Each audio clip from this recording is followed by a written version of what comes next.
The Iran-Contra scandal took place in the early to mid-1980s. It involved two countries that seemed to have almost nothing in common, Iran and Nicaragua.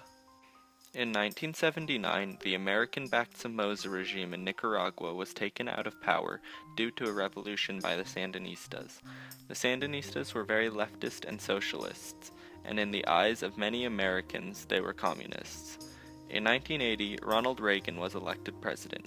Reagan believed that America needed to support democratic governments around the world to stop the flow of communism to the West. This leads to the Contras, who were against the Sandinistas.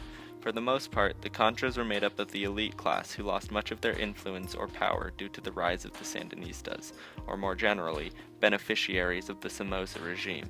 The CIA had been carrying out covert sabotage operations in Nicaragua without telling congressional intelligence committees beforehand. This led to Congress passing the Boland Amendment, which forbid the U.S. from giving the Contras any aid in their fight against the Sandinistas, even though President Reagan wanted to support the Contras. Also in 1979, there was an Islamic revolution in Iran, which led to Ayatollah Khomeini, a somewhat radical anti-American, taking power and becoming the first supreme leader of Iran. At the same time, Hezbollah, an Iranian-supported terrorist group in Lebanon, had taken 7 American hostages, starting the Iranian hostage crisis. This put Reagan in a difficult position of easing relations with the anti-American government in Iran and trying to secure the release of the hostages from Hezbollah with Iran's help. Iran was also involved in the Iran-Iraq War at this time.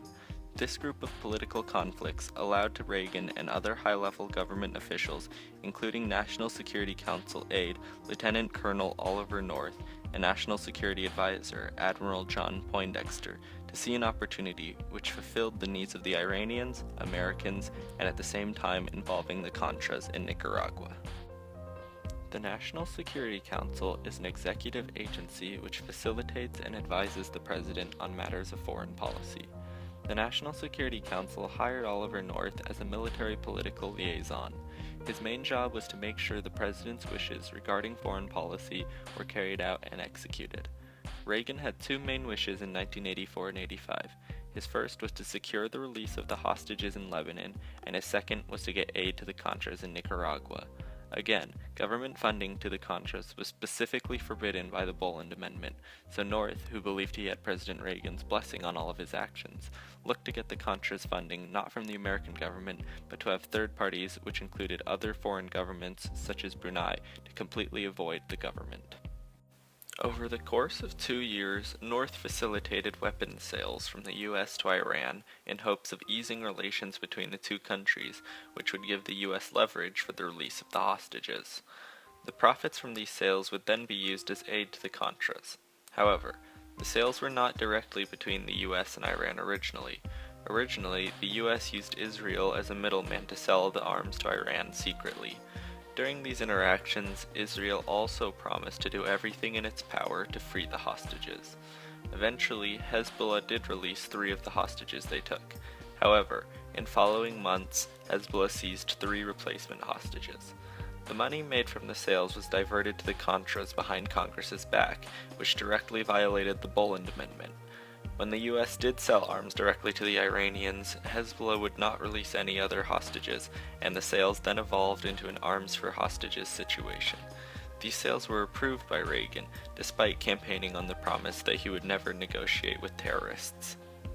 On November 3, 1986, a Lebanese magazine published that the U.S. had been secretly selling arms to Iran, and this is when the whole situation falls apart.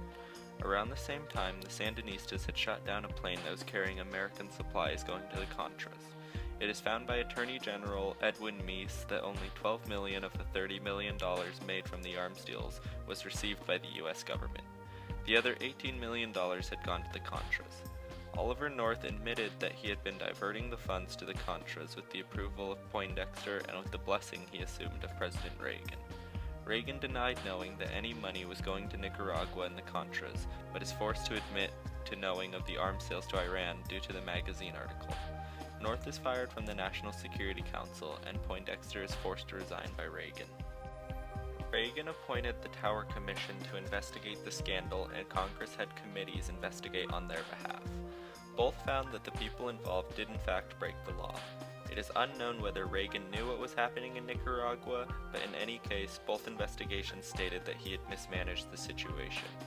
Oliver North's testimony in the televised congressional hearings captured the attention of the American public, and the scandal evolved into whether Congress or the executive branch has the say in executing foreign policy. Many of the high-level government officials involved, including Oliver North and John Poindexter, were convicted for lying to Congress and violating the Boland Amendment. Even though Reagan and his administration were hit by a sharp decline of approval ratings, Reagan managed to avoid almost all of the blame and instead placed it on North and Poindexter, and finished his second term with relatively high approval ratings.